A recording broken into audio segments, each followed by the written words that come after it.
இந்த சம்மு மாதிரியே இன்னொரு சம்மு வந்து ஏற்கனவே சேனலில் வந்து போட்டிருக்கோம். பார்த்துருந்தா உங்களுக்கு தெரியும். இது வந்து அதே மாடல் தான். நான் அந்த சம்மோட லிங்க் வந்து டிஸ்கிரிப்ஷனில் கொடுக்குறேன். இந்த சம் போட்டுட்டு அந்த சம் உங்களுக்கு ஆன்சர் வருதான்னு பாருங்கள்.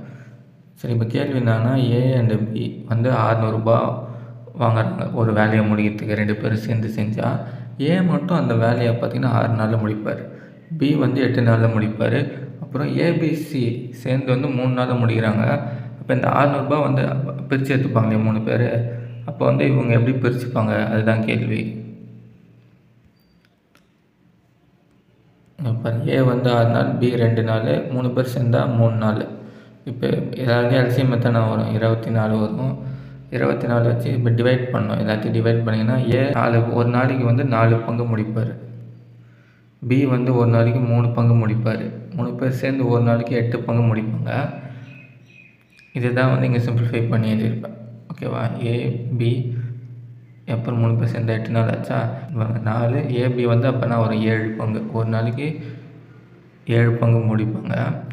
அப்போ இதுங்க சப்ஜெக்ட் பண்ணால் சி கிடச்சிடும். சி வந்து ஒரு நாளைக்கு 1 பங்கு முடிப்பார். இப்போ மேலே கண்டுபிடிச்சோம் இல்லையா ஏபிசி, அதுதான் இங்கே அப்படியே எழுதியிருப்பேன். ஸோ ஏபிசி இது அப்படியே ரேஷியோவாக போட்டிங்கன்னா எல்லாத்தையும் ஆட் பண்ணால் ஒரு 8 பங்கு.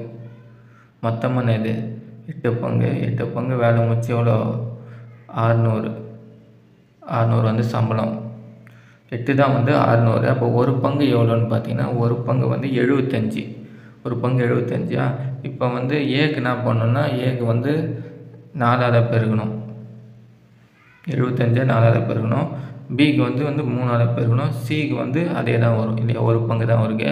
எல்லாத்தையும் ஆட் பண்ணிங்கன்னா 600 வரும். ஓகேவா? இதான் ஆன்சரு. இந்த எக்ஸ்ப்ளனேஷன் புரியலன்னா நான் இன்னொரு சம் லிங்க்கில் கொடுத்துருக்கேன், அதை பாருங்கள். அதை வந்து கிளியராக எக்ஸ்பிளைன் பண்ணியிருப்பேன்.